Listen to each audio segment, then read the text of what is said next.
Hello student. सो factorisation एक ऐसा factor है जिससे सब परेशान हैं। तो हम इस वीडियो में क्या करने वाले हैं, फैक्टराइजेशन करने वाले किस चीज का, क्वाड्रेटिक इक्वेशन का सॉल्यूशन निकालने के लिए। जो फैक्टराइजेशन मेथड हम यूज करने वाले हैं इसमें, उससे आपका सारा डाउट क्लियर हो जाएगा। हमको क्या करना है, क्वाड्रेटिक इक्वेशन के सॉल्यूशन निकालने हैं यूजिंग फैक्टराइजेशन मेथड। आगे बढ़ते हैं, देखते हैं कैसे निकालना है इसको। थियरी पे नहीं जाएंगे, डायरेक्ट क्वेश्चन पे जाएंगे तो आपको अच्छे से समझ में आ जाएगा। अगर यहाँ पे देखोगे प्रैक्टिस सेट 2.2, क्वेश्चन क्या दिया हुआ है, solve the following quadratic equation by factorization method. Okay, so ये इक्वेशन दिया हुआ है। जब फैक्टराइजेशन मेथड की बात कर रहे हैं तो ये जब आपको मिडिल टर्म है, middle term as in -15x, उसको आपको स्प्लिट करना है सो दैट आपका जो इक्वल होगा स्प्लिट करने के बाद उसका जो मल्टीप्लीकेशन है 54 आना चाहिए। एग्जैक्टली 54 नहीं होता है, अगर लॉजिक देखोगे 54 इंटू एक्स स्क्वायर का कोएफिशिएंट, इस केस में एक्स स्क्वायर के सामने कुछ नहीं है, इसका मतलब हो गया 54 इंटू 1, सो 54। सो आपको ये -15 है, पूरा देखना है, प्लस माइनस सब।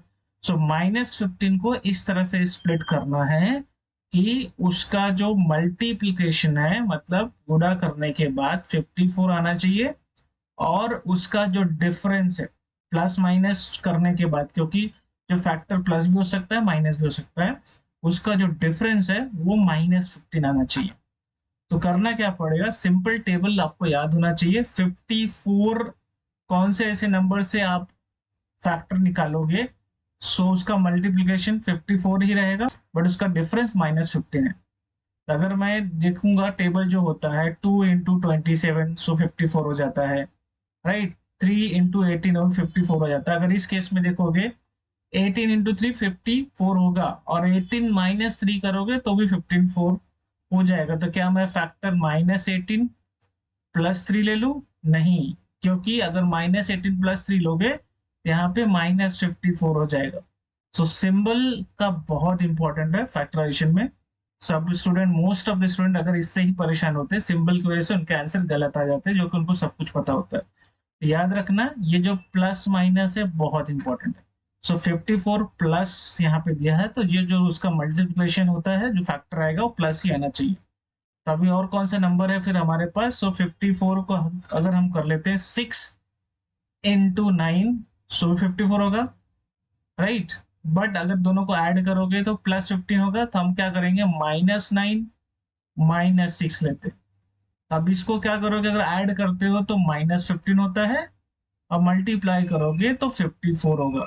ओके, तो समझ रहे हैं कुछ भी इसमें, बहुत ही बेसिक है, बहुत इजी है। सिर्फ थोड़ा सा प्लस माइनस कॉम्बिनेशन का प्रॉब्लम हुआ तो पूरा आंसर रॉन्ग हो जाता है।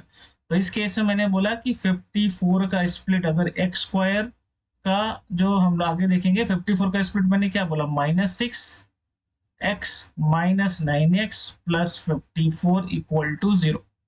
अगर यहाँ पे हम x कॉमन ले लेते हैं, x कॉमन लेने के बाद ब्रैकेट में क्या बचा, x -6, यहाँ पे 9 कॉमन ले लिया, ब्रैकेट में बचेगा x -6 इक्वल टू 0।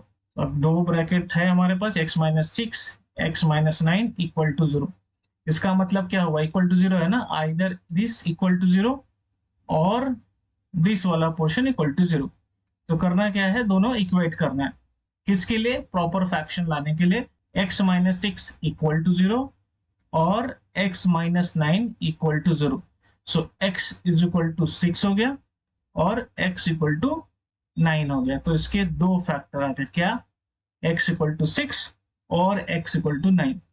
यही है फैक्टराइजेशन मेथड। पूरा फैक्टराइजेशन में वही करना है कि आपको जो एक्स स्क्वायर का कोएफिशिएंट इनटू कांस्टेंट जो नंबर आएगा उसका फैक्टर निकालना है, जिसका डिफरेंस मिडिल टर्म होना चाहिए। इसके लिए बोलते हैं splitting the middle term. Okay, ये क्वेश्चन के बेस पे हमने बेसिक समझा है। आगे देखते हैं नेक्स्ट क्वेश्चन कैसे करेंगे और भी क्लियर हो जाएगा। चलो बढ़ते हैं क्वेश्चन नंबर 2 की तरफ।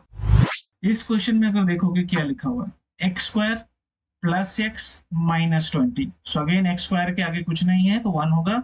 इन शॉर्ट आपको किसका फ्रैक्शन निकालना है, -20 का, याद रखना -20।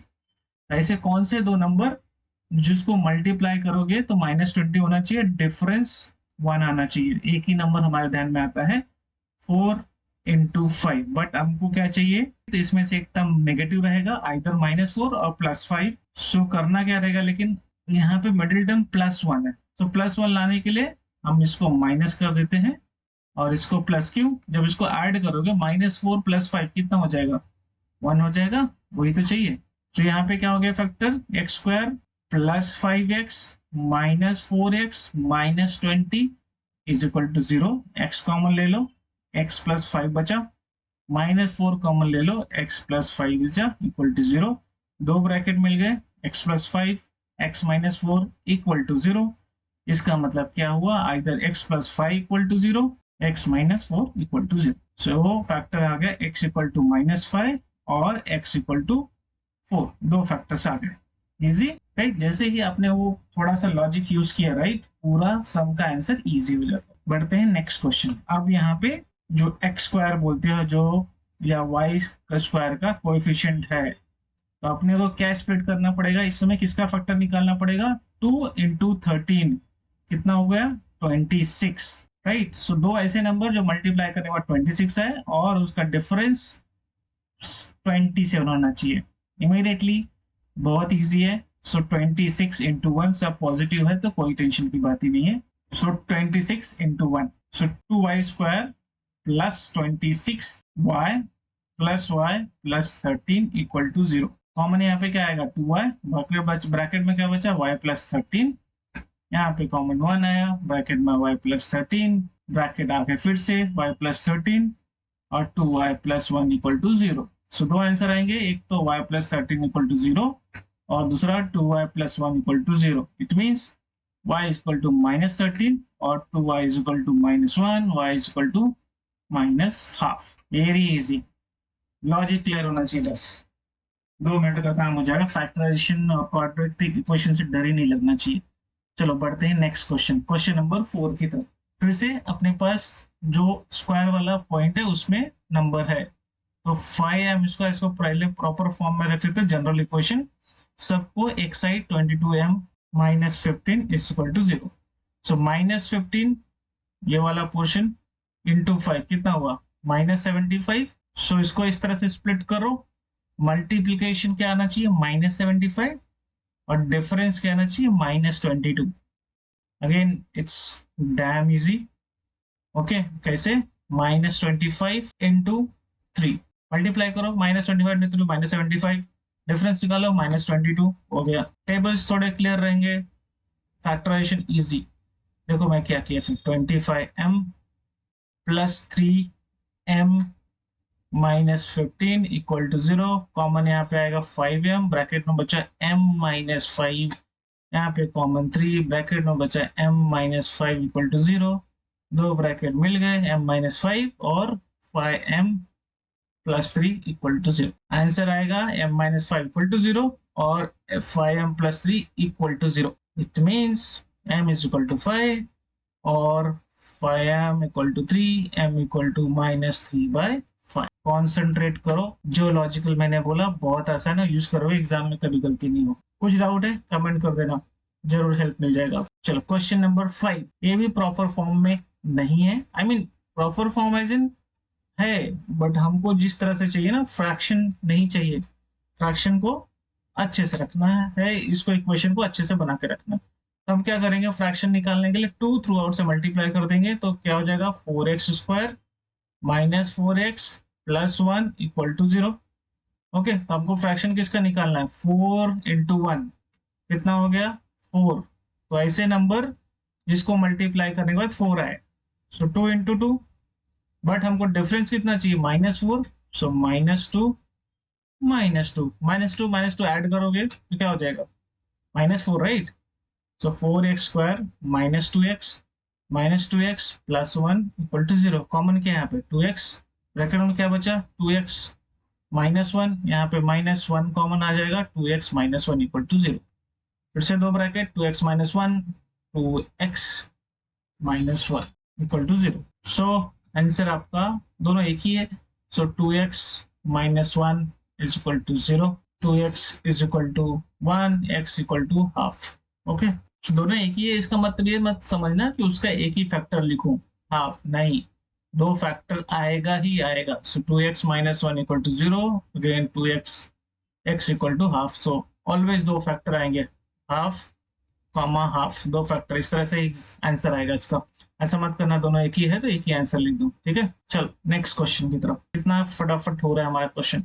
ओके, सो यहाँ पे देखो क्या है, फिर से ये प्रॉपर फॉर्म में नहीं है, तो डिनोमिनेटर में से x गायब करने के लिए थ्रू आउट x से मल्टीप्लाई कर दो, तो 6x² minus 2 equal to x, सारे चीजें एक side, minus x minus 2 equal to 0। तो फैक्टर किसका निकालना है, 6 इंटू माइनस 2 का, इसका निकालना है। क्यों 6 इंटू माइनस 2, ये 6 यहाँ पे है, ये माइनस 2 है, तो माइनस 12 का फैक्टर निकालना है कि ऐसा नंबर जिसका मल्टीप्लाई करो तो माइनस 12 आ जाए और डिफरेंस निकालो तो -1 आए। क्यों -1, यहाँ पे देखो नंबर बहुत इजी है, -4 into 3, 4 minus 4 plus 3 equal to -1 होता है, मल्टीप्लाई करो -12 हो जाता है, तो हो गया ना।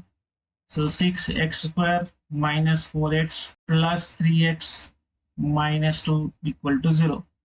तो यहाँ पे कॉमन क्या दिख रहा है, 2x, तो बचा क्या 3x माइनस 2, यहाँ पे 1 common, 3x minus 2 equal to 0। So factor क्या आएगा, इसके ऊपर डिपेंड करता है कि तुम्हारा ब्रैकेट क्या है। सो फैक्टर क्या दिख रहा है यहाँ पे, either 3x minus 2 equal to 0, it means x equal to 2/3, और 2x प्लस 1 इक्वल टू 0, मतलब 2x equal to -1, x equal to -half। So question number 6 तक हमने खत्म कर दिए इस सेशन में। अगले सेशन में रिमेनिंग 6 क्वेश्चंस है, इसके खत्म करेंगे ताकि ज्यादा लेंदी ना रहे। तो मिलते हैं नेक्स्ट वीडियो में, टिल देन कीप लर्निंग, और अभी तक सब्सक्राइब नहीं किया तो सब्सक्राइब कर देना।